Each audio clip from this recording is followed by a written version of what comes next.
dès le moment où on s'implique vraiment et où on arrive à comprendre en fait les attentes de ses adhérents, les solutions viennent naturellement.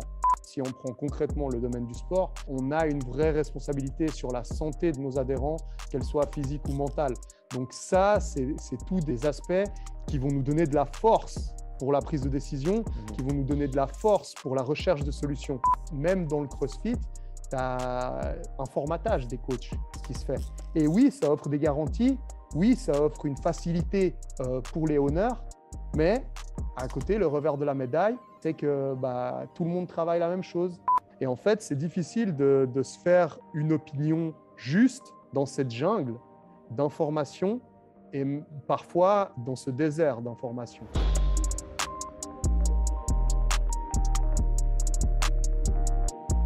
Ok David, la deuxième fois c'est la bonne.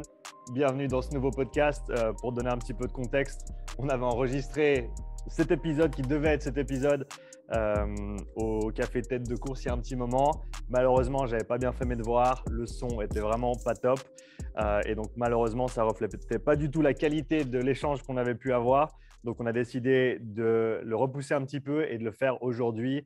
Du coup, là, j'ai essayé de passer au cran supérieur avec le son. Donc, j'attends ton retour dans les commentaires par rapport au son de ce podcast. Et puis, maintenant, on est tranquille. On est chez toi, David, chez Basics, et on va pouvoir gentiment échanger. Comment tu vas?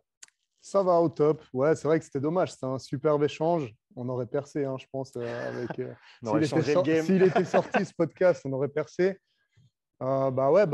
Écoute, content de t'avoir ici. C'est vrai qu'avec Sean, on se voit presque tous les jours, on se croise, mais on n'a pas forcément toujours le temps de se poser et de discuter. Donc, c'est cool. Au-delà de faire un podcast, c'est cool aussi de pouvoir avoir ce temps pour nous deux. Ouais, absolument. Peut-être pour les 2-3 personnes qui ne te connaissent pas encore, est-ce que tu peux nous en dire un petit peu sur toi? Qui es-tu et que fais-tu? Alors, au niveau professionnel, là, on est dans ma structure que je chapeaute, donc Basics Overall Fitness, qui est une structure qui regroupe les aspects de préparation physique avec des méthodologies qui s'apparentent au CrossFit et à d'autres méthodologies que j'ai explorées et que j'aime pratiquer pour ce qui est préparation physique et les arts martiaux qui sont plus les sports de combat en réalité avec du jiu-jitsu brésilien, du grappling, du kickboxing, de la boxe et puis j'ai un ou deux intervenants qui viennent pour self-défense, Krav Maga. Voilà. Okay. Comment est-ce que tu as décidé au début d'allier ces deux côtés, on va dire, branches d'activité physique? On a d'un côté l'entraînement, la préparation physique, de l'autre côté, alors je ne les oppose pas nécessairement, mais c'est quand même des catégories qui sont assez distinctes au niveau des sports de combat. Est-ce que tout de suite d'entrée de jeu, tu as fait le lien entre ces deux et tu avais tout ça sous un toit? Je me rappelle de la structure précédente ou en tout cas, comme c'était disposé avant, où tu avais vraiment tatami et salle au même endroit? Ça avait commencé comme ça dès le début?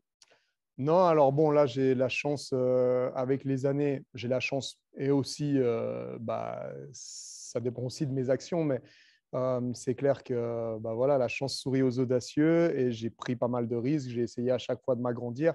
Au tout début, la salle, effectivement, on avait tout dans cette salle-là, donc on ne la voit pas ici à la caméra, mais en gros, on avait le dojo et la box de CrossFit, on va appeler ça comme ça, parce que comme ça parle aux gens, dans la même structure de 125, 130 mètres carrés. Donc, ça donnait des cours qui avaient lieu en simultané, avec beaucoup de bruit, Et avec beaucoup beaucoup de d'ambiance, je me monde, rappelle. beaucoup d'ambiance. Franchement, Ouais. c'était génial. Et puis, quand on regarde les vidéos, il y a une atmosphère, il y a une ambiance. Mais c'est clair que il y a aussi côté confort, côté sécurité, même pour moi en tant que professionnel, pour donner les consignes. Je suis beaucoup plus relax Tu n'as maintenant. pas besoin de crier autant. Voilà, la logistique est beaucoup plus facile aussi maintenant. Avant, c'était un casse-tête logistique. Alors voilà, c'était génial et je trouve que c'est vraiment bien de commencer dans des conditions qui ne sont pas les conditions optimales, de se lancer parce que justement, on apprend aussi à apprécier le surplus de place, le surplus de matériel, le calme. Toutes ces choses sont des choses que tu ne valorises pas forcément trop lorsque tu les as tout de suite. Donc voilà, c'était, comme tu dis, c'était autre chose, mais l'énergie, c'est toujours la même. Simplement, maintenant, on a un petit peu plus de confort avec une deuxième salle qu'on a ouvert. Une deuxième salle, c'est la même salle, mais on a pris des locaux supplémentaires le jour du confinement. Donc, ce n'était pas prévu, hein, mais bon, vu qu'en Suisse, ils nous ont fait des petites surprises avec les restrictions Covid, et puis que un jour, un dimanche, tout d'un coup, ils nous annoncent pour le lundi qu'ils font un confinement et la fermeture des salles de sport directement pour le lendemain, le jour où moi j'ai la remise des clés. Bon, voilà, on a su s'adapter et tout, mais c'était assez, ça a donné une dimension supplémentaire à la salle, au fait qu'on a dû se battre pour la préserver parce que le loyer a doublé, mais on n'a pas pu l'exploiter pendant à peu près 4 mois. 4-5 mois, les 4-5 premiers mois, on a juste doublé notre loyer sans pouvoir exploiter notre deuxième salle. Comment est-ce que tu t'adaptes dans des moments comme ça en tant que gérant de salle? Tu as énormément de responsabilités, les locaux, tous les participants à tes cours. Comment est-ce que tu gères tous ces éléments au quotidien au niveau de simplement la façon dont tu les perçois et la façon dont tu travailles avec tout ça? En fait, c'est assez simple. Moi, je me mets à la place et en même temps, je suis celui qui chapeaute la structure, mais en même temps, je suis aussi adhérent de ma structure. Je ne suis pas un chef d'entreprise euh, qui distribue des rôles à ses employés et qui considère ses clients comme on va dire, comme vache à lait pour vraiment prendre la caricature et péjorer le terme client. Moi, j'essaie d'avoir une gestion qui est beaucoup plus horizontale de ma salle en pratiquant déjà. Je pense que ça, c'est déjà un élément qui est hyper important, c'est de, de faire ce qu'on propose. Donc ça, c'est une des choses. Et après, c'est aussi de me dire, bon, moi, j'ai les clés de cette salle.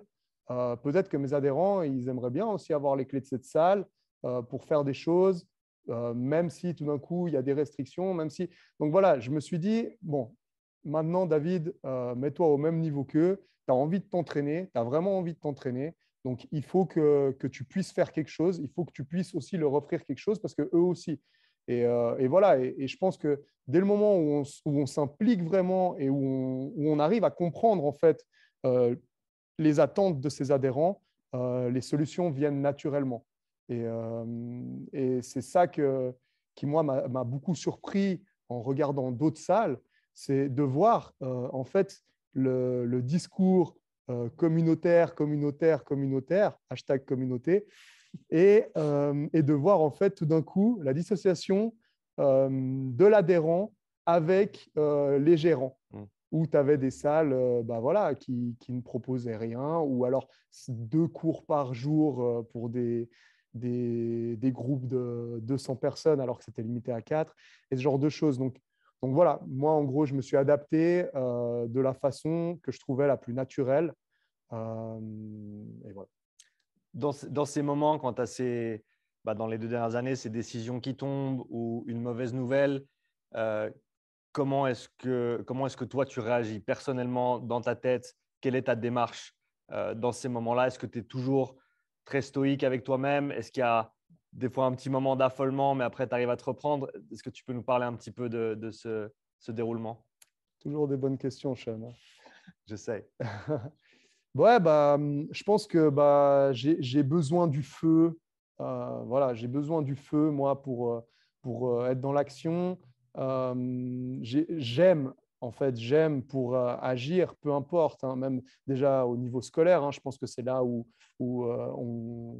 on décèle déjà nombreux des traits qui vont faire notre caractère en tant qu'adulte, responsable ou irresponsable.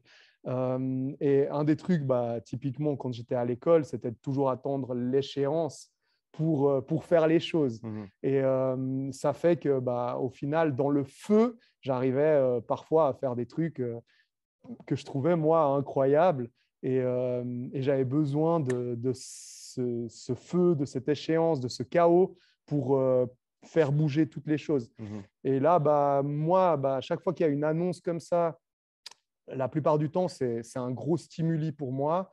Et voilà, j'essaye d'en ressortir plus fort, j'essaye de faire avancer le truc, j'essaye de me mettre à la place des gens de qui je suis responsable. Parce que c'est ça aussi. C'est là, dans notre discours, on doit assumer notre responsabilité. Lorsqu'on est gérant d'une salle de sport, on est responsable d'offrir un service qui n'est pas simplement un produit qu'on délivre à nos clients, mais qui est un service qui va améliorer ou même simplement équilibrer la vie des gens qui le demandent. Et c'est une vraie responsabilité. Là, si on prend concrètement le domaine du sport, on a une vraie responsabilité sur la santé de nos adhérents, qu'elle soit physique ou mentale. Donc ça, c'est tous des aspects qui vont nous donner de la force pour la prise de décision, qui vont nous donner de la force pour la recherche de solutions. Et en parallèle, moi, j'organise justement aussi mes camps sportifs à l'étranger, les Sport Addict Summer Camp, dont on a déjà parlé dans le premier et deuxième podcast. On en reparlera voilà. encore aujourd'hui. Donc, Sport Addict Summer Camp, pareil, j'ai la responsabilité des vacances des gens qui demandent. Les vacances, pour certains, c'est 4 semaines par année. Pour certains, c'est même moins que ça, suivant comment. Si j'ai des indépendants aussi, tout ça. Donc, c'est une grosse partie de leur année. Et en théorie, la meilleure partie, en théorie, la meilleure partie de leur année qui repose sur ma prise de décision.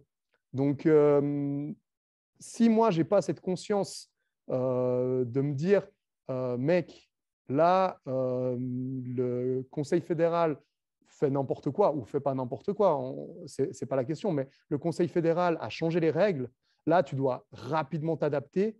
Voilà, ça peut vraiment mettre du chaos dans beaucoup de vies. Et ma plus-value, ce n'est pas uniquement le service que je propose, mais c'est aussi les garanties que j'offre autour de ça. Et ça, j'y tiens. Et ça fait que, justement, je ne sais plus si on en avait parlé dans un de tes podcasts, mais lors du Summer Camp qui a eu lieu il y a 2 ans, là, lorsqu'ils avaient annoncé tout d'un coup la mise en liste rouge des Baléares 24 heures avant la plus grosse édition qu'on ait jamais préparée. Donc, 24 heures avant, j'ai 20 personnes qui doivent partir à Majorque. Il y a tout qui est réservé, il y a tout qui est déjà payé. On m'annonce que, en fait, oui, vous pouvez. C'est ça qui est vraiment pervers dans cette décision, c'est que, oui, vous pouvez partir à Majorque, mais par contre, si vous revenez, vous devez vous placer 2 semaines en quarantaine. Mais les vols ont lieu, tout a lieu. Donc, non, pas de remboursement. Les prestataires, forcément, comment leur faire comprendre ce discours? Donc, pas de remboursement de la part de personne, étant donné qu'en réalité, on peut y aller, on peut tout faire. C'est juste qu'on doit se mettre en quarantaine. Forcément, pour ceux qui ont un boulot, ce n'est pas possible.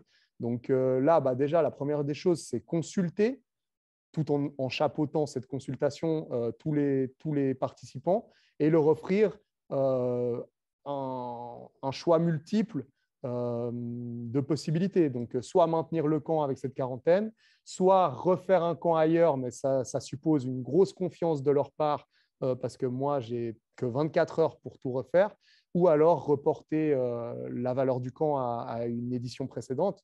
Et la majorité m'ont suivi dans un nouveau camp qu'on a réussi à organiser en 24 heures sur une autre destination, avec le soleil, avec les mêmes activités, avec le même niveau de prestation, mais un peu plus de freestyle. Est-ce que tu dirais que c'était le moment le plus stressant de, entre guillemets, ta carrière de gérant de Alors, salle, pour les summer camps, c'est clair et net. C'est clair et net. J'ai pris 10 ans En 24 heures, Marie, ma copine, m'a beaucoup aidé. En fait, c'est simple. Ouais, je vais cracher sur une compagnie parce que je leur amène bien assez de sous et franchement, leur service après-vente, il est déplorable. Une compagnie Orange d'aviation low cost qui nous fait passer des heures et des heures au téléphone. Donc, ça, en fait, rien que ça m'aurait pris toute mon énergie et en fait, ça ne m'aurait pas permis de faire le reste des démarches. Donc, heureusement que j'ai eu Marie avec moi qui a fait toutes les démarches pour le changement des billets d'avion parce que ça a duré quand même, étant donné que j'avais plusieurs vols différents. Bon, bref, c'est toute une logistique parce que je gère aussi les billets d'avion, je gère les transferts, je gère vraiment tout. En gros, à part certains repas, à part juste les repas de midi, tout est pris en charge. Donc, ça implique de mon côté énormément de logistique. Et l'aspect des billets d'avion était un aspect très compliqué à gérer en 24 heures. Donc ça, heureusement, j'ai Marie qui s'en est occupée. Et puis après, il a fallu retrouver une destination, retrouver des activités. Et au final, on a fait un camp qui était super, avec par contre un peu moins de participants. Je crois qu'on était 12. Mais bon, c'était vraiment, vraiment génial. Les valeurs ont été respectées. Le contenu du camp a été respecté. Il y a juste eu le kayak où en fait, j'avais trouvé un endroit où on devait faire du kayak. Mais étant donné que c'était plus en mer cette fois, parce que normalement, les summer camps sont à Majorque. Et là, c'était en océan. On s'est retrouvé un jour où il y avait des courants circulaires qui font que le kayak en haute mer, c'est quand même, ça peut être dangereux. Et voilà, de commun accord avec le locataire de kayak, on a décidé d'annuler, que le risque ne valait pas la peine. J'ai discuté avec les gens du camp et puis on a fait une journée un peu plus chill avec un entraînement après le soir à la villa. Est-ce que tu dirais que c'est un prérequis pour les coachs qui se lancent, qui veulent être indépendants, de justement savoir gérer ou d'être prêt à apprendre à gérer ces situations difficiles, instables, compliquées? Bien sûr, on a tous des situations différentes, gérant de salle ou pas, mais quoi qu'il arrive, on doit rester flexible. Est-ce que pour toi, c'est un prérequis, à ton avis, pour quelqu'un qui veut réussir dans notre métier? Absolument, absolument. En fait, déjà, ça implique le leadership. Donc déjà, le fait de devoir gérer des situations instables, ça implique la prise de décision, mais ça implique aussi le leadership en démontrant, en guidant les gens et en disant c'est comme ça. Et voilà, ça c'est quelque chose qui est absolument indispensable si on veut être coach, étant donné que coach, c'est ça. Être coach, c'est être leader de la personne en lui partageant nos connaissances à travers l'action. Et ça, c'est hyper important lorsqu'on se lance dans le coaching. Il y a beaucoup de gens qui sont passionnés par le sport, beaucoup de gens qui sont passionnés par la vie à la salle, que ce soit boxe de CrossFit ou autre. Mais là, quand on voit dans la boxe, il y a énormément de gens qui se disent ouais, tu as une vie de rêve. Et je suis d'accord avec eux. Mais il faut voir tout ce que cela incombe. Et je sais qu'il y a certaines personnes qui veulent ou qui parfois me parlent de leur désir de devenir coach. Et moi-même, de temps en temps, je leur dis ce n'est pas forcément une bonne idée. Parce que ce que je vois en eux, certains je me dis ouais, parfait, super, go, on va de l'avant. Et d'autres gens, pas forcément qui font partie de ma structure, mais à qui je dis clairement, mais est-ce que tu te sens maintenant d'imposer tes décisions? Est-ce que tu te sens de devoir tout d'un coup prendre des décisions qui sont hyper importantes pour la personne qui est avec toi et tu dois démontrer pourquoi, comment, démontrer ou pas, mais en tout cas, tu dois la faire exécuter des choses que tu as décidées pour elle. Et ça, c'est une chose qui n'est pas donnée à tout le monde et qui est totalement indispensable. Après, le fait de pouvoir rebondir et s'adapter, ça, c'est, on va dire, de toute façon, c'est le fondement même de l'entraînement physique. C'est l'adaptation, c'est rechercher des stimuli divers et variés dans plein de domaines, que ce soit des domaines de force, d'endurance, d'habilité aussi, parce que des fois, voilà, on peut être coach sans être préparateur physique, mais simplement coach technique, mental. Voilà. C'est toujours chercher une adaptation. Et cette adaptation, si elle est inscrite en nous, c'est beaucoup plus simple de découvrir de nouveaux domaines, c'est beaucoup plus simple d'aller vers des choses qui ne sont pas forcément celles de notre parcours académique. Et ça, c'est important. C'est important pour la polyvalence, mais c'est important aussi pour pouvoir survivre parce qu'en réalité, c'est difficile c'est très, très difficile d'être coach spécialiste, que ce soit de discipline ou coach spécialiste au niveau d'une population. C'est difficile. C'est possible, mais c'est difficile. Et de toute façon, moi, même si c'était possible, ce n'est pas ce que je recherche. Si tu pouvais t'adresser directement à un groupe de coachs qui sont en train de passer leur certification, d'étudier pour devenir coach, préparateur physique, qui n'ont pas vraiment encore mis les deux pieds dans le métier à proprement parler, quel message tu souhaiterais leur faire passer avec tout ton passé, ton vécu, tes expériences, pour qu'ils aient les meilleures chances de réussir? À quoi ils doivent s'attendre? Qu'est-ce qu'ils doivent être prêts à faire pour pouvoir perdurer? J'ai envie de dire, ça dépend du niveau, ça dépend du stade auquel ils sont dans leur cursus. S'ils sont à un stade très préliminaire, très précoce de leur cursus, je leur dirais déjà, posez-vous la question, est-ce que des fois dans votre vie, vous avez pris sous votre aile des gens, peu importe, que ce soit pour faire des devoirs à l'école, que ce soit pour faire une activité. Voilà, moi, dans mon cercle d'amis, par exemple, j'ai des gens que je sais que si tout d'un coup on se fait un week-end entre potes, je sais qu'il y a des gens qui vont l'organiser, je sais qu'il y a des gens qui vont jamais rien organiser. Ou alors s'ils organisent, ça va être chaotique. Et voilà, typiquement, comment dire, ces aptitudes organisationnelles, gestion, leadership, voilà, je pense qu'on peut rassembler tout ça sous le terme leadership, sont vraiment indispensable pour pouvoir effectuer notre métier. Et ensuite, c'est simplement se dire, est-ce qu'on est prêt à constamment se remettre en question? Est-ce qu'on est prêt à constamment apprendre? Est-ce qu'on est prêt? Est-ce qu'on prend vraiment du plaisir à faire ce qu'on fait, à s'entraîner? Je pense que c'est comme beaucoup de métiers, hein, ce n'est pas le seul, mais c'est un métier où la passion doit être indissociable du professionnalisme. Et voilà, à partir de là, ça nous donne déjà la vision de est-ce qu'on continue ou pas.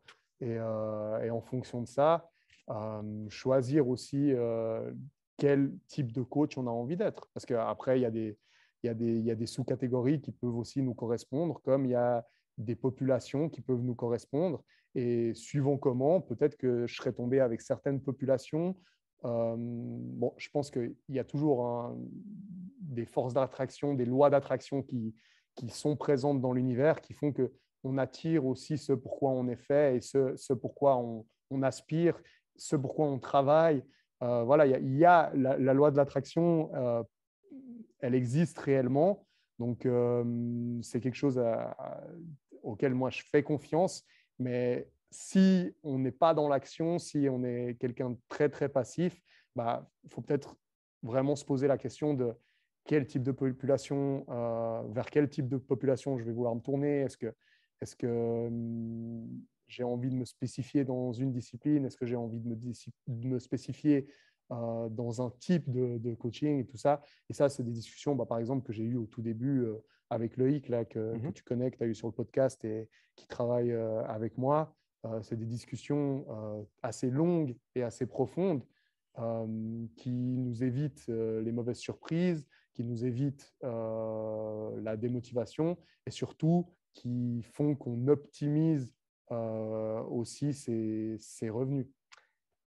Comment est-ce que tu fais la part des choses entre devoir ou comme tu l'as dit, si tu vas cibler une certaine démographique ou une certaine compétence ou un certain champ de connaissances, tu vas certainement pouvoir mieux t'établir. Ça va être peut-être plus rapide, plus simple.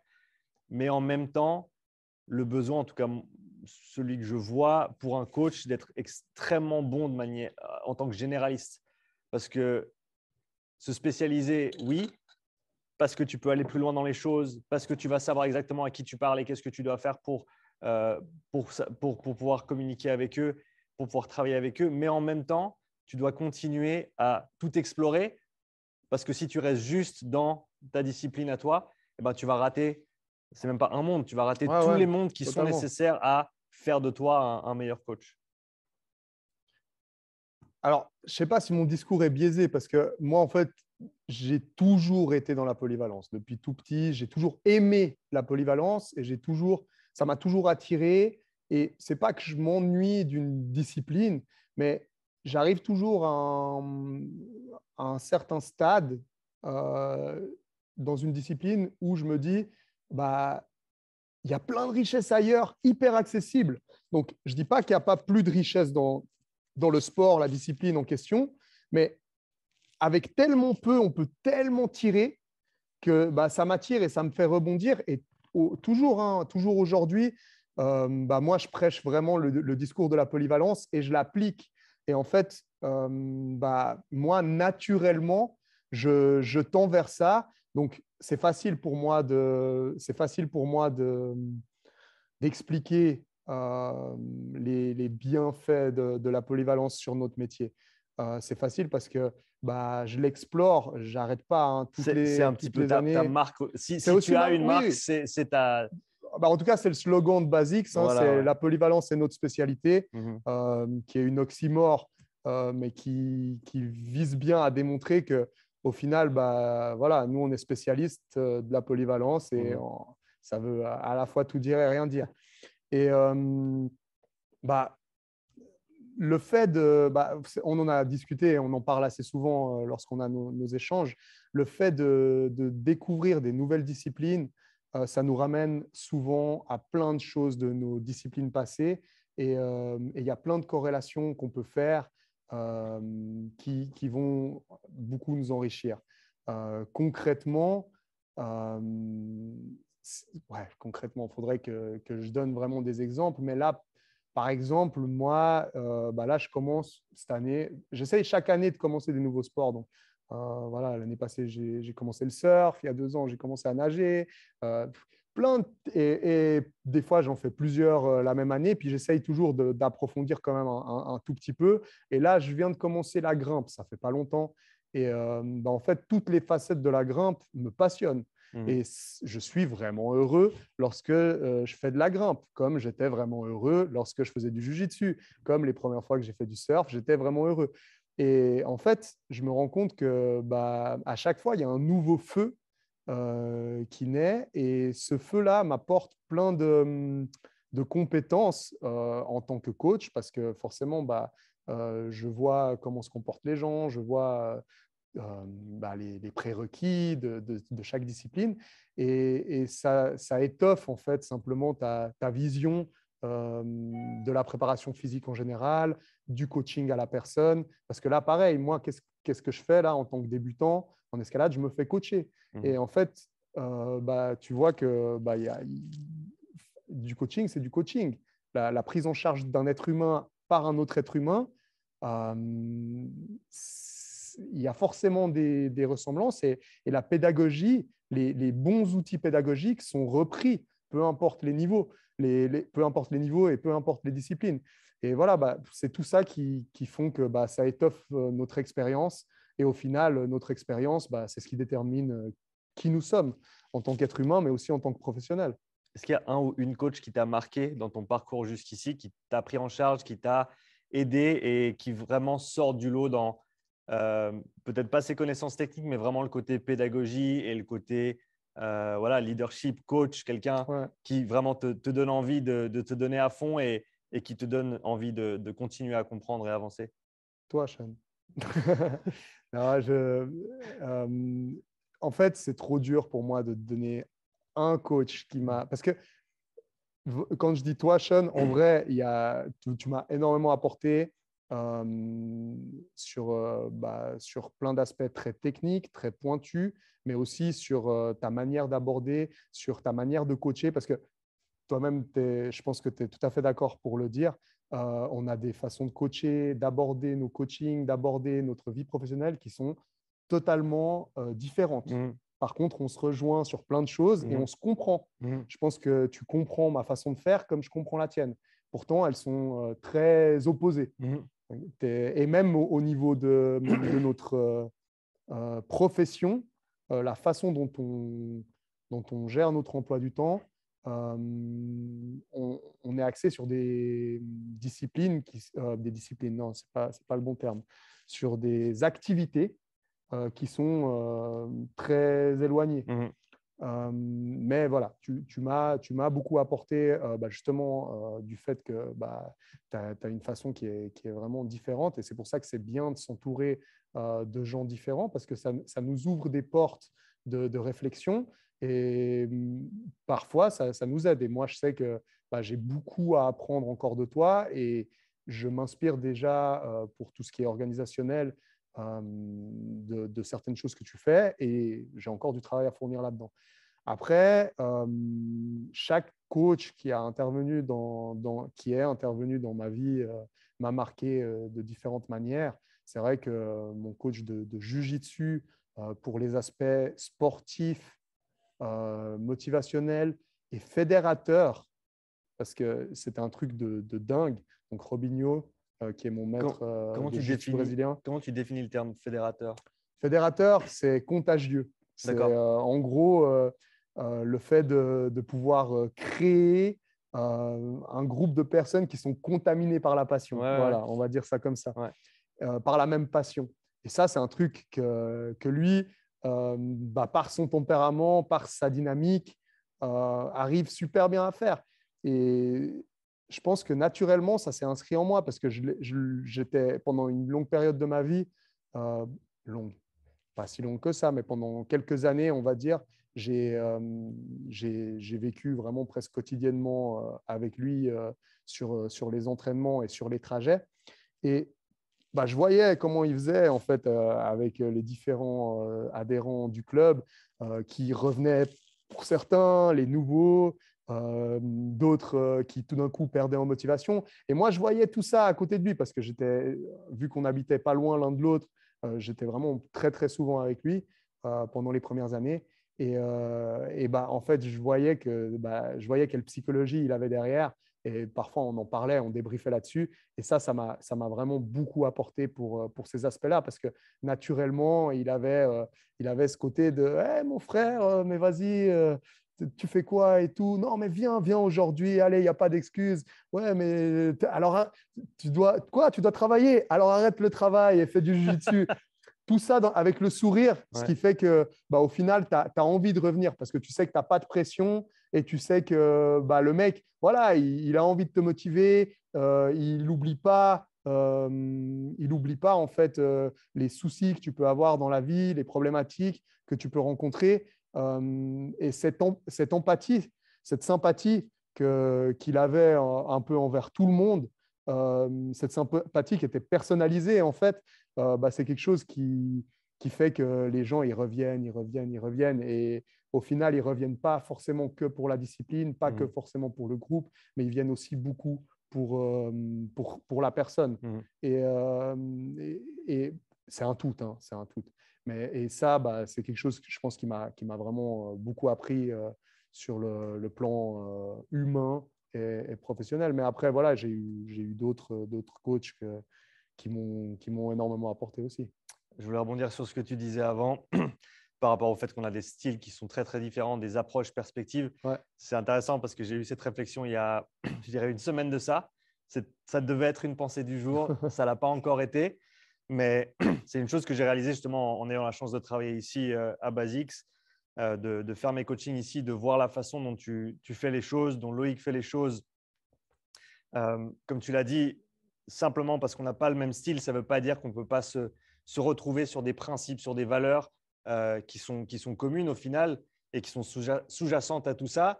Et je pense que pour moi, pendant très longtemps, ça me mettait presque mal à l'aise de voir d'autres coachs faire à leur manière parce que je me posais toujours la question, mais est-ce qu'en fait, il me manque quelque chose? Moi, je ne travaille pas comme ça. Est-ce que je fais faux? Ouais. Qu'est-ce que je fais faux? Est-ce que je dois changer? Et la réflexion que j'ai eue récemment, c'est qu'en fait, et ça prend du temps, hein, Bien c'est sûr, pas quelque chose qui se tu fait. comprends petit à petit. Tu crées t'as ton style en fait. Ouais. Tu as ton style, tu as ton approche et il faut la respecter. C'est important de la respecter. Mais comme tu l'as dit, et ça, je le fais également avec toi ici, c'est s'inspirer de ce que font les autres. C'est pas de voir l'autre coach dans ce cas-là comme étant c'est comme ça que ça devrait être et d'essayer de te morfondre et de te transformer, mais te dire c'est super intéressant, qu'est-ce que je peux en tirer, qu'est-ce que je peux en apprendre pour complémenter la façon dont moi je fais les choses, mais tout en restant confiant dans la façon dont toi tu abordes les choses. Totalement. Ouais. Ouais. Je sais pas Mais non, mais c'est vraiment juste ce que tu dis et c'est un point en fait fondamental de la manière dont on travaille en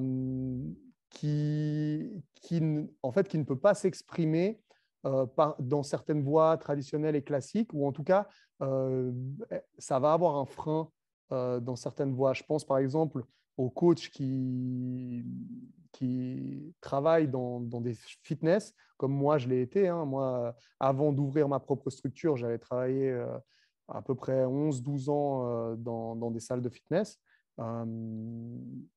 Très longtemps dans la salle de mon père et ensuite dans des fitness plus commerciaux avec des chaînes directement. Et là, on se rend compte qu'il y a un formatage, mais qui est voulu, justement pour organiser cette gestion très, très verticale, cette hiérarchisation et le fait que ça roule, que ça tourne. Les fitness doivent formater leurs coachs. La plupart des chaînes de fitness ont des coachs Les Mills. J'ai rien contre ces approches-là, mais il y a des travers qui se posent avec cette approche. On ne peut pas s'exprimer en tant que professionnel accompli et en tant qu'être humain accompli euh, tout au long de notre vie dans un cadre. Si on veut vraiment s'accomplir, on est obligé de sortir d'un cadre et on est obligé de faire nos propres expériences sans avoir tout le temps une trame à suivre. Et le problème de ces structures, comme dans les CrossFit de manière générale, mais après, je parle vraiment de manière générale, si on regarde en particulier, il y a des salles qui ne fonctionnent absolument pas comme ça. Même dans le CrossFit, tu as un formatage des coachs qui se fait. Et oui, ça offre des garanties. Oui, ça offre une facilité pour les honneurs, mais à côté, le revers de la médaille, c'est que tout le monde travaille la même chose. On perd certaines richesses, on perd certaines façons de faire. Et moi, par exemple, Loïc, quand il travaille ici, je ne lui ai jamais dit tu commences le cours par ils doivent tous dire leur prénom, ensuite tu fais 10 minutes de warm-up, 10 minutes de skills ou de force, et ensuite un metcon. Voilà, il a son level 1 aussi, CrossFit, mais nos classes, elles sont tellement différentes. La manière dont elles sont agencées, la manière dont elles sont organisées. Et oui, de temps en temps, je donne mon avis, je donne des pistes de réflexion en fonction de mes attentes et en fonction des retours qui me sont faits aussi. Mais je n'ai jamais cherché à le guider justement parce que je trouve hyper enrichissant pour ma salle et pour mes adhérents, mais aussi pour moi, de voir des façons différentes d'organiser pour autant que ce soit cohérent. Le jour où je ne comprends plus ce qu'il fait, là, je remettrai un peu plus de cadre ou alors j'aurai une discussion pour voir pourquoi il a fait ses choix en essayant de comprendre. Mais tant qu'il y a de la cohérence, je trouve que la diversité est une réelle richesse.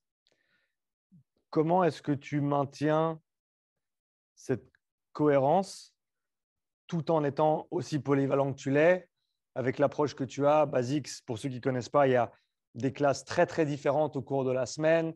Ça va du CrossFit pur au cardio quasi pur, à la force, au strongman et d'autres, j'en passe.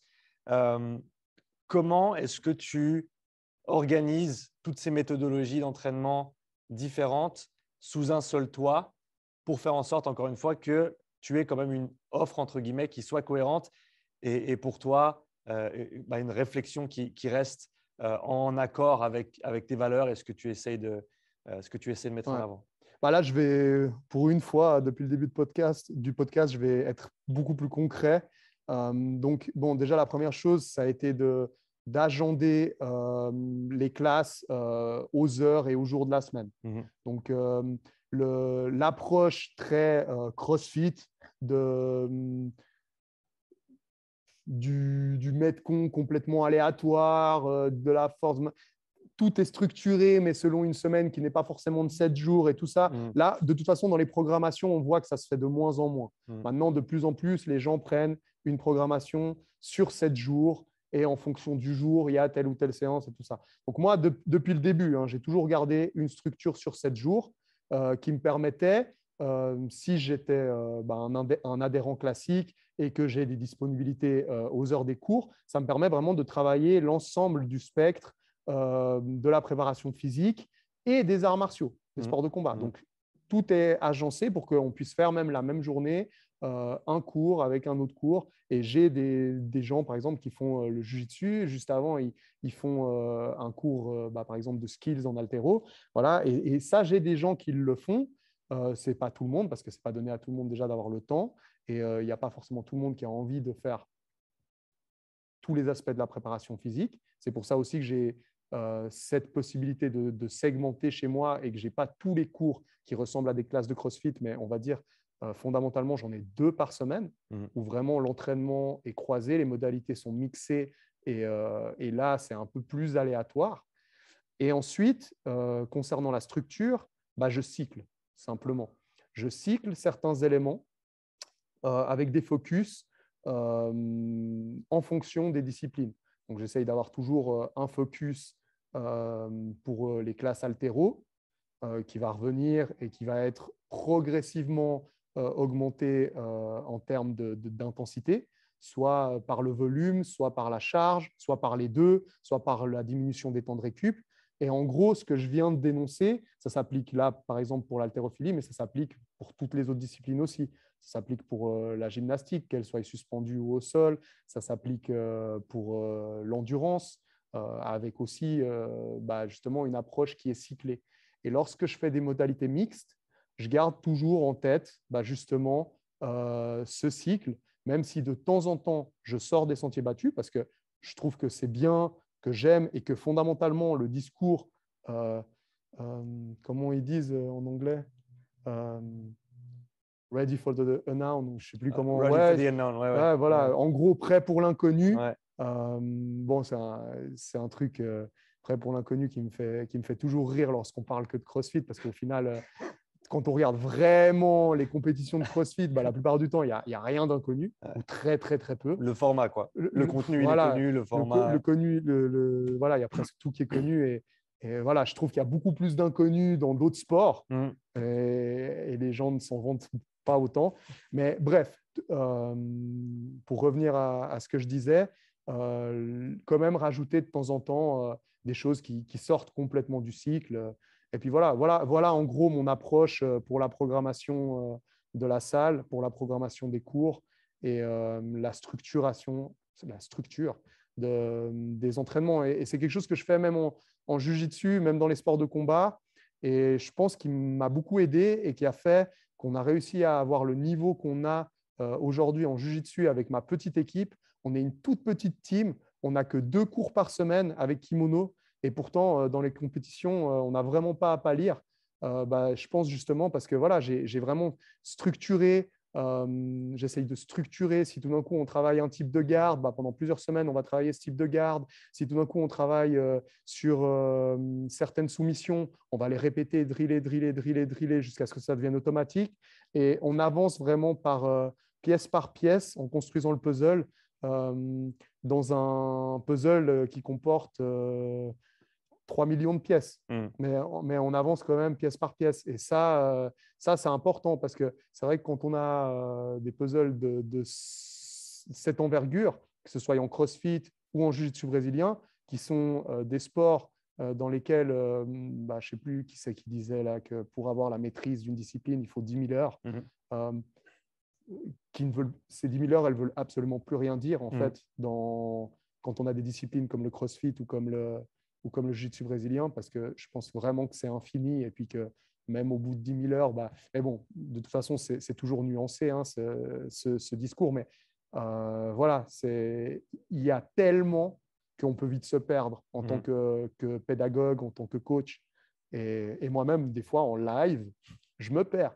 Parce que voilà, j'ai envie de montrer tout, j'ai plein de choses qui me viennent à l'idée, j'ai envie de faire progresser, donc j'ai envie d'offrir un maximum d'éléments. Je pense que ce n'est jamais des éléments qui sont perdus, parce que des fois, il suffit de voir une chose pour que lorsqu'elle revient 5 ans après, on l'intègre, juste parce qu'on l'a vu déjà une fois.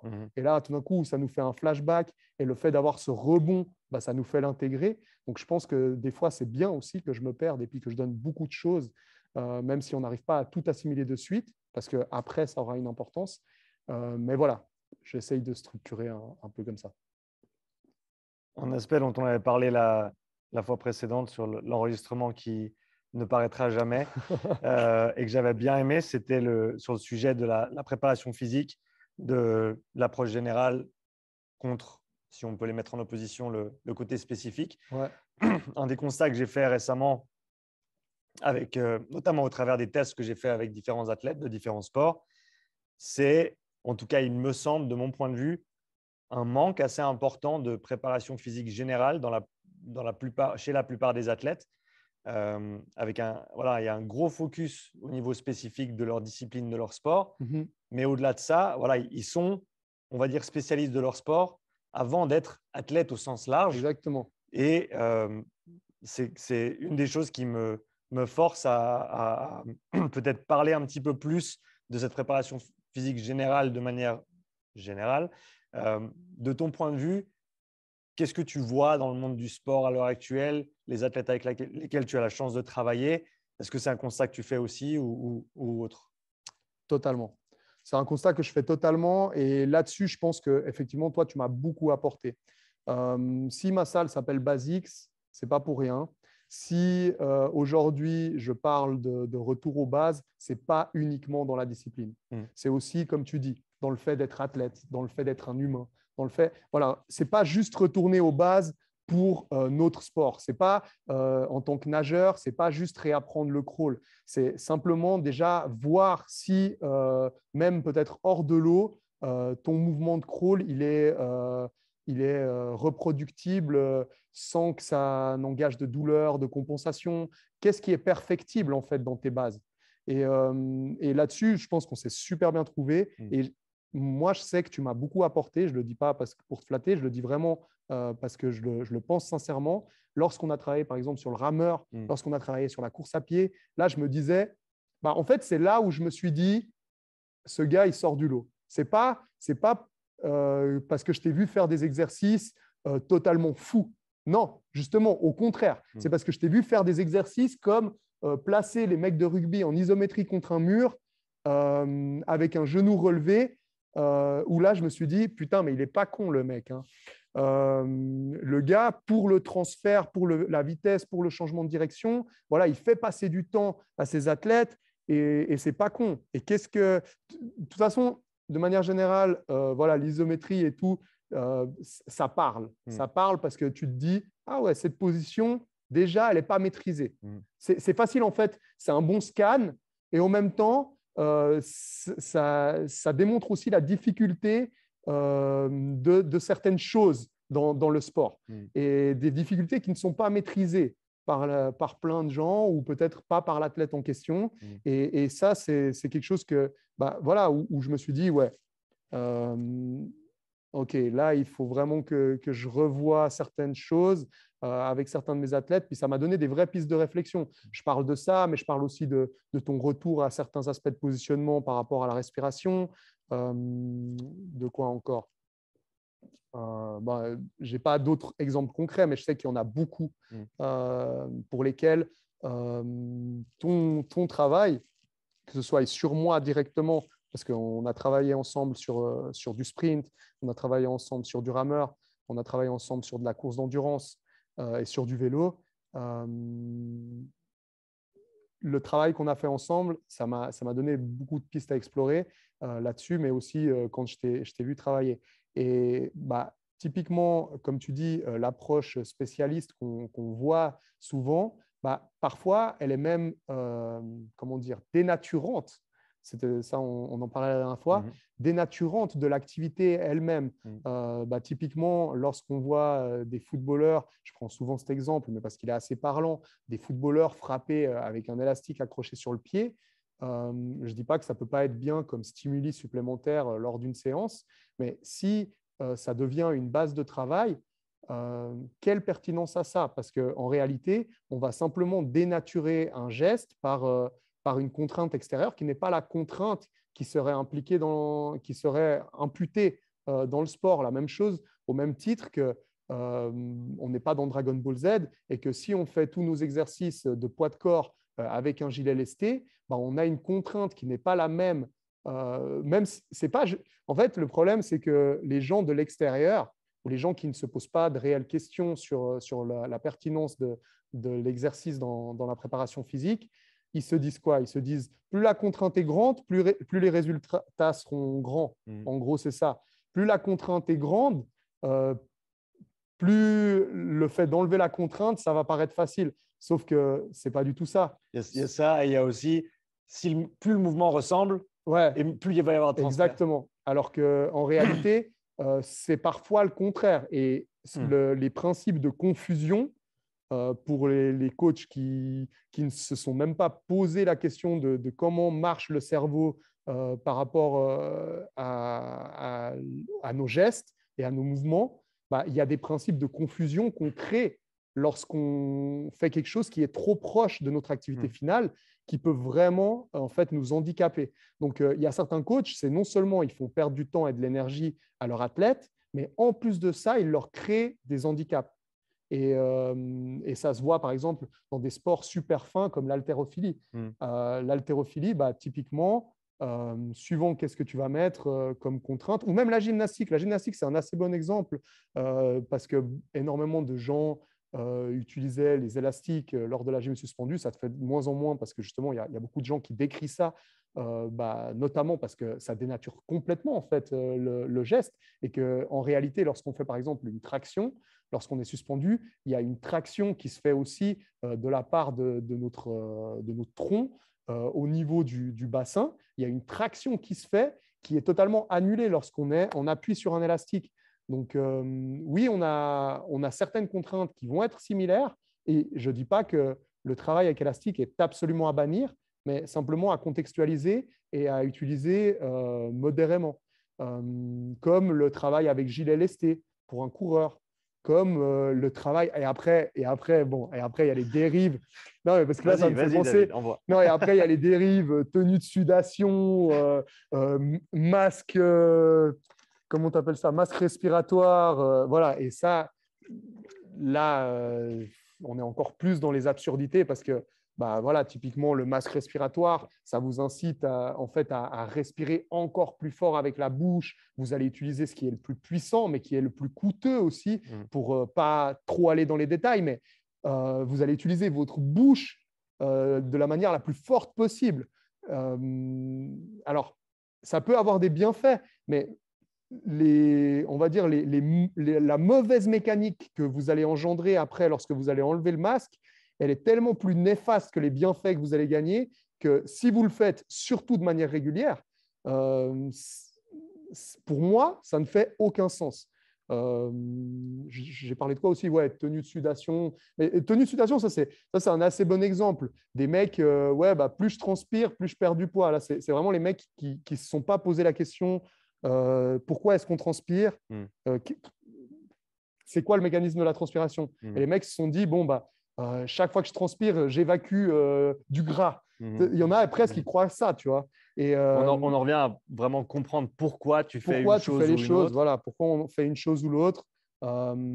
Et revenir peut-être un peu plus au basique et puis arrêter de chercher à faire des choses qui sont soit trop spécifiques, soit simplement comment dire, trop extrêmes sans même avoir réfléchi au fondement.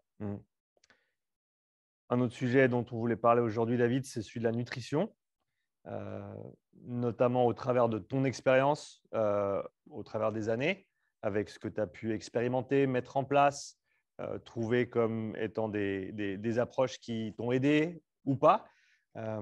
Donc, je te laisse envoyer sur le sujet, je te laisse prendre le lead et je reviendrai, j'espère, avec quelques bonnes questions. Peut-être pour commencer, quelle est ton approche de la nutrition aujourd'hui et comment est-ce qu'elle diffère de ce que tu as pu faire dans le passé et pourquoi? Ok. Alors, je te remercie pas.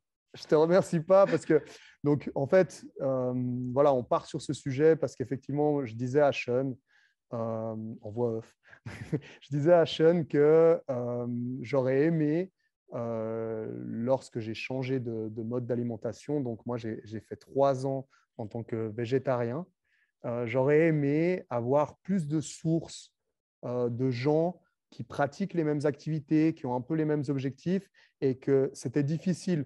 Donc, c'est là où moi, je trouvais une plus-value à mon expérience et au fait de raconter mon expérience, c'est de me dire que moi-même, en recherchant, j'ai trouvé peu de gens en fait qui pouvaient témoigner. Parce qu'on trouve énormément d'informations contradictoires, que ce soit sur les besoins nutritionnels, mais aussi sur l'éthique, sur l'écologie. Voilà, on trouve tout et son contraire. Et en fait, c'est difficile de se faire une opinion juste dans cette jungle d'informations et parfois dans ce désert d'informations. Et en fait, on oscille entre les deux. Et c'est pour ça que voilà, je t'avais suggéré de parler un peu de ça. Donc, dans les grandes lignes, pour parler de comment, de mon rapport à la nutrition, de ce que j'ai fait pour moi, parce que là, je ne parle absolument pas en tant que diététicien ou en tant que nutritionniste, ou même en tant que coach qui oriente ses adhérents vers la nutrition. Ouais. Peut-être un jour, je le ferai. Je l'ai déjà eu fait dans le passé avec certains coachs, avec certains clients, j'essaye de les orienter et tout, mais c'est un aspect que je n'ai jamais aimé travailler, parce que justement, ça implique trop de croyances, trop d'éthique et parfois des clashs entre l'éthique et les besoins réels. Et en vrai, c'est ce qui s'est passé avec moi. C'est que, en fait, j'ai commencé à m'entraîner très, très tôt en musculation et en préparation physique. J'ai été sportif toute ma vie, mais voilà, les premières fois que j'allais à la salle de sport avec mes potes, c'était vers 13-14 ans. Alors, on faisait n'importe quoi, on prenait les bouquins de Lavier, on prenait les magazines Flex et on lisait. Mais en vrai, on a énormément appris pendant cette période. Et on faisait tout ça et tout. Puis forcément, manger des protéines. Et il y avait aussi des articles, parfois en anglais, parfois en français, dans les magazines Flex, Musculation et Fitness et tout, qui étaient assez pointus, avec des citations de recherche et tout, et parfois pointus mais biaisés. Et en fait, quand on est jeune, nous, on voit qu'ils citent une recherche et on se dit, c'est juste. Et en réalité, mes croyances, c'était un peu les croyances des marques de nutrition, que les marques de nutrition, en fait, voulaient nous inculquer. Parce qu'en réalité, souvent, les articles nutrition, ils étaient souvent sponsorisés quelque chose à vendre. par… voilà, exactement. Et en fait, c'est bien parce que j'ai appris sur énormément de compléments, j'ai appris sur plein de choses, mais toujours du côté fabricant, du côté vendeur. Toujours avec ce marketing-là. Et petit à petit, je me disais, mais putain, tous ces trucs chimiques, parce qu'au final, je ne me suis jamais dopé, voilà, mais les protéines, les poudres, quelles qu'elles soient, les gélules, tout ce qui était complément alimentaire, déjà, ça me faisait tilt. Je me disais, mais est-ce qu'on a réellement besoin de tout ça lorsqu'on a la nutrition? Et donc, je m'intéressais un petit peu aussi à qu'est-ce qu'on peut apporter naturellement par la nutrition. Et ça faisait que, au final, je commençais à avoir des apports protéiques et des apports en animaux que je consommais qui étaient quand même relativement importants. Et là, ça clashait un peu avec mon éthique. Je me disais, mais putain, moi, quand même… ça me pose problème. Ça me pose problème. Est-ce que j'ai…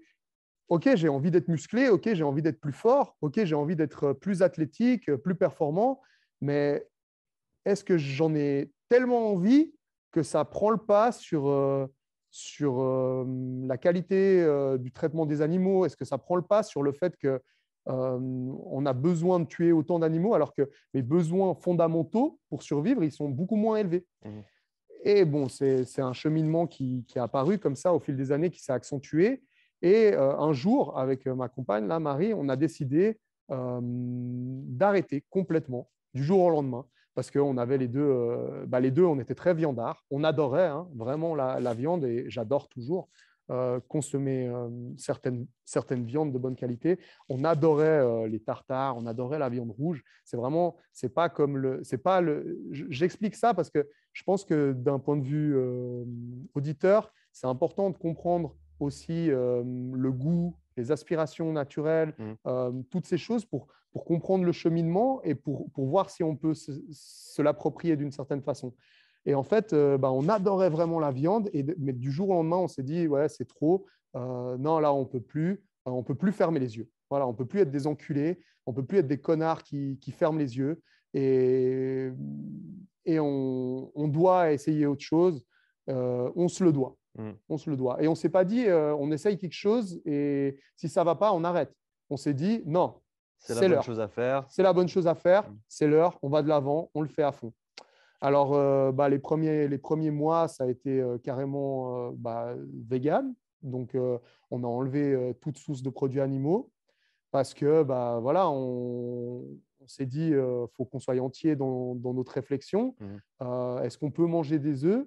Et en fait, il y a toute une cruauté au niveau de la vente des œufs, du système industriel au niveau des œufs. Mais je n'ai pas trop envie de m'étaler là-dessus parce que même je ne pense pas que c'est ce qui est forcément intéressant dans ce podcast et ça prendrait vraiment trop de temps si on commence à s'étaler sur tous les aspects. Mais en gros, au tout début, on a carrément enlevé les œufs. Après, moi, j'ai réintroduit les œufs et petit à petit, j'ai réintroduit une fois par semaine de la pêche locale.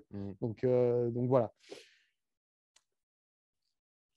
Je me suis fait tester sur les différents nutriments, les différentes carences que je pouvais avoir. Tout allait bien et il y avait quand même… Alors, quelle est la pertinence de ces tests? Quelle est la réelle valeur? Je ne sentais pas de fatigue, je sentais que j'avais une bonne énergie, je sentais que tout allait bien, mais c'est vrai que j'avais de la peine avec le temps à continuer à développer un physique musclé.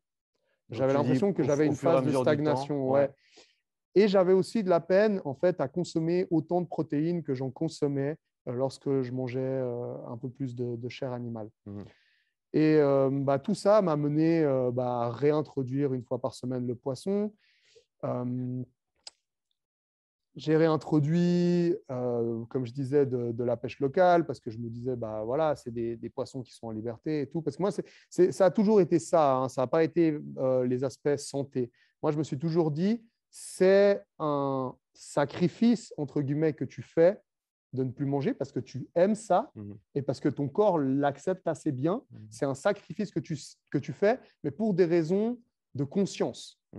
Et ça a toujours été ça qui m'a motivé en fait à faire ça. Donc les gens qui disent ouais c'est de la merde, ouais mais de toute façon, bon déjà je parle même pas avec ces gens-là parce que si tu peux pas considérer que c'est quelque chose de vertueux que de se dire je ne mange plus d'animaux, pour moi fondamentalement tu es soit un ignare, soit une mauvaise personne. Mais voilà, tout ça pour dire que petit à petit, mes aspects conscience, j'ai essayé de les… J'ai essayé, non, je les ai petit à petit nuancés par mes apprentissages, par le fait que je voyais que je pouvais de nouveau manger des œufs locaux, je pouvais manger de la pêche locale. Et petit à petit, j'ai réintroduit comme ça. Et là, il y a 7-8 mois, en fait, vraiment physiquement, ça… je me retrouvais plus, je me reconnaissais plus.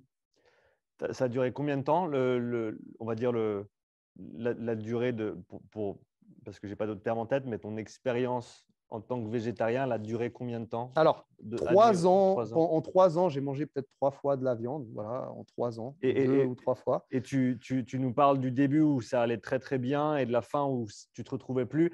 quelle a été l'évolution en fait de ce ressenti sur ces 3 années avec ta perspective? Alors, les prochaines minutes qui vont suivre, vu de mon point de vue de l'époque, il y a même quelques temps, je vais parler en tant qu'égoïste. Voilà. Pour moi, c'était ça. C'était non, tu ne peux plus fermer les yeux. Tu ne peux plus fermer les yeux. Et en fait, je me donnais toutes les raisons du monde pour croire que consommer de la viande était un acte égoïste. Et voilà, on alimente ces pensées, on alimente déjà parce que c'est difficile, parce qu'en réalité, moi, c'était difficile de ne plus manger de viande. C'est difficile sur plusieurs niveaux. Pas budgétairement. Il y a des gens qui disent « Ouais, mais ça coûte trop cher d'avoir l'apport de protéines. » Ça, c'est bullshit. Ça ne coûte absolument pas plus cher. Par contre, c'est difficile de trouver des produits non transformés, de varier, de trouver quelque chose de local et d'avoir ces apports en tant que sportif comme moi, qui pratique beaucoup d'activités sportives, qui ne fait pas juste le sport du dimanche ou qui ne fait pas juste un peu de musculation. Je fais de la musculation, mais je fais aussi énormément d'activités qui me demandent des apports caloriques importants.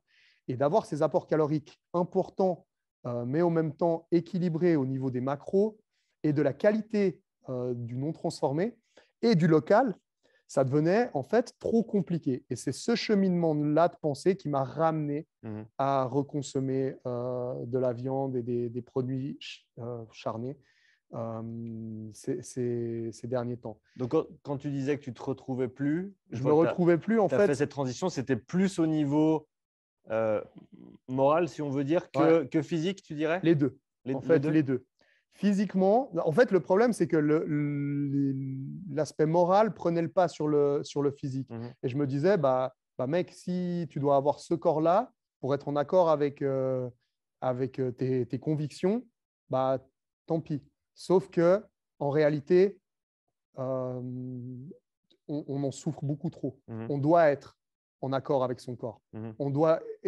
Et j'ai eu un déni de ça. J'ai eu un déni de ça pour me dire, non, mec, il faut que tu sois en accord avec tes pensées, pas forcément avec ton corps. Si tu dois avoir un corps qui ne répond pas de la manière dont tu voudrais, mais parce que c'est ça qui… dans un corps sain.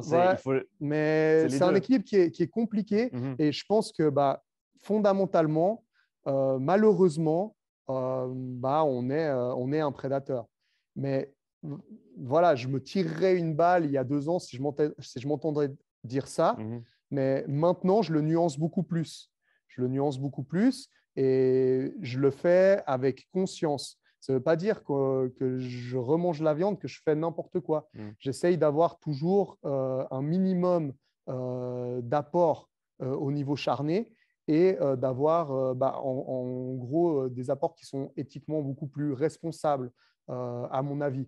Et je ne dis pas ça pour qu'on me jette des fleurs, je dis simplement ça parce que c'est ça qui m'anime et que je pense qu'il y a des gens qui vont se retrouver dans ce discours. Donc, je pense vraiment que ça peut apporter. Donc, par exemple, là, tu m'as vu manger juste avant. Dans mon assiette, il y avait un bloc de tofu. Déjà, j'en mange beaucoup plus maintenant qu'avant parce que suite à ça, j'ai pris quand même… en fait, j'étais arrivé à un stade où je me suis dit, bon, maintenant, je prends quand même contact avec un nutritionniste. Donc, j'ai pris contact avec Idriss de Oui Nutrition parce que ça avait super bien marché avec Marie. Donc, j'ai pris contact avec lui et en fait, j'ai simplement respecté son plan. Et en respectant son plan, il y avait les options quand même végétariennes. Et en fait, j'essaye de faire les options végétariennes, 1 repas sur 2, voire 2 repas sur 3 dans l'idéal. 2 repas sur 3. Et quand je dis des repas, c'est sans compter le petit déjeuner et les collations, où là, de toute façon, je ne mange pas de produits charnés. Mais je parle du midi et du soir. J'essaye que 1 ou 2 de ces repas sur 3 soient de source non animale ou plutôt non charnés. Parce que justement, là, les œufs, j'ai trouvé que c'était un produit qui était assez fabuleux en finalité, qui n'est pas transformé. Et suivant où on prend nos œufs, je trouve que éthiquement, c'est quand même assez correct pour que je dorme tranquille.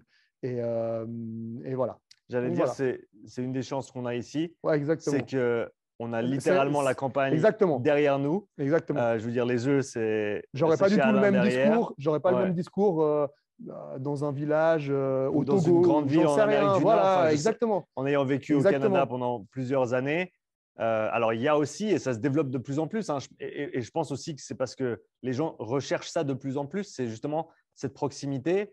Et on l'a vu avec ces 2 dernières années, les chaînes de supply chains, les grands magasins, les grandes chaînes, eh ben, ils n'ont pas la flexibilité des petits artisans, des paysans, des éleveurs locaux.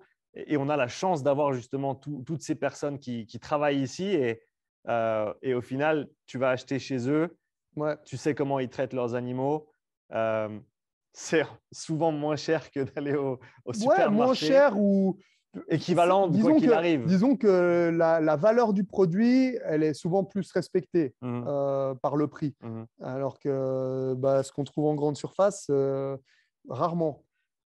Si tu devais partager un message, tu as déjà bien, on va dire, détaillé ton Ouais, expérience. mais je pense que c'est important que justement, parce que c'était assez flou, j'ai parlé vraiment de mon expérience, comme je le dis. Ce n'est pas du tout en tant que coach, c'est vraiment en tant que pratiquant et en tant que on va dire, expérimentation personnelle. Donc, disons, pas un message de conseil sur quoi faire, mais un message pour peut-être orienter la réflexion de quelqu'un qui, peut-être comme tu l'as fait, voudrait aller plus loin dans sa réflexion, prendre plus de paramètres en compte, parce que les décisions sont toujours simples quand on prend un paramètre en compte. C'est soit oui, soit non. Exactement. Mais comme tu l'as dit, il n'y a pas que l'éthique. Il y a le corps aussi, il y a l'environnement, il y a plein de facteurs. Donc, qui clashent en permanence, en fait. Comment est-ce que tu recommanderais que quelqu'un pousse cette réflexion plus loin? Parce que voilà, en faisant ça, on rajoute de la complexité. On n'a pas beaucoup de temps. Il y a déjà plein de choses qui se passent. Mais pour quelqu'un qui souhaiterait s'engager un petit peu plus au niveau individuel, au niveau personnel, comment est-ce que tu recommanderais que cette personne aille de l'avant avec ces réflexions-là de manière générale, encore une fois, pas pour aller dans un sens ou dans l'autre, mais vraiment juste pour continuer à grandir? Déjà, je pense que c'est hyper enrichissant pour n'importe qui de faire des expériences en termes de changement de type de nutrition, régime. Ça ne veut pas dire qu'il faut faire un régime Weight Watchers, c'est absolument pas ça que je dis. Mais je dis c'est bien de temps en temps de donner des petits coups de pied. Moi j'aime bien les gens qui tout d'un coup, pendant une certaine période, pratiquent le jeûne, tout d'un coup, pendant une certaine période, pratiquent une alimentation uniquement liquide. Voilà, il y a plein de choses comme ça qui sont bien expérimentées parce que ça nous fait revenir à notre corps, à nos sensations. Prêter attention à ce qu'on met, à ce qu'on ne met pas. Voilà, tous ces changements, en fait, sont hyper enrichissants et il y a des gens qui s'en détachent complètement et qui jamais se posent la question. Et en fait, pendant toute leur vie, ils auront une alimentation qui leur convient et en réalité, ils n'ont rien exploré. Et ces gens-là, je les plains d'une certaine manière parce que je me dis, mais c'est comme les gens qui ne s'entraînent pas ou qui ne comprennent pas l'entraînement. C'est la même chose. C'est les gens qui vont te dire, ouais, mais je ne comprends pas pourquoi.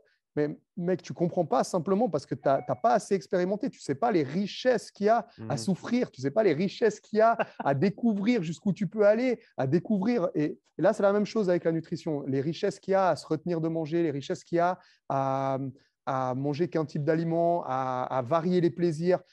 Donc, ça, déjà, c'est quelque chose que je conseille. Donc, simplement essayer, avec ça, on en a beaucoup parlé, hein, toi qui avais essayé une fois à 100% viande. Voilà, toi, tu as fait beaucoup de tests et tu as vu, c'est des expériences qui ont été hyper enrichissantes pour toi. Donc, ça, c'est le premier conseil que je donne, c'est tester des choses. Tester des choses. Je ne vous dis pas de faire, comment il s'appelle, le mec qui a fait le documentaire là, sur un mois entier de McDo. Ça, bullshit, tu vois. Ça à éviter. Voilà, ça à éviter et même éviter complètement d'aller dans ces fast-foods. Mais par contre, des choses qui peuvent s'avérer saines, tester. Ça, c'est la première chose. La deuxième chose, c'est voir le budget nutrition comme un budget qui est au sommet de la pyramide de notre budgétisation mensuelle. Ça, voilà, les gens y accordent l'importance qu'ils y veulent, mais la nature veut qu'on mange bien pour nous, pour bien fonctionner, pour chimiquement avoir nos pleines capacités, que ce soit neuronales, Énergétique, physiques, énergétiques, au niveau du sommeil, de la libido, tout ça, c'est vraiment des domaines sur lesquels la nutrition influe énormément. Donc, c'est un budget qu'il faut impérativement considérer. Et à partir de là, on peut peut-être faire des bonnes décisions, des décisions qui sont plus proches de qui on est vraiment.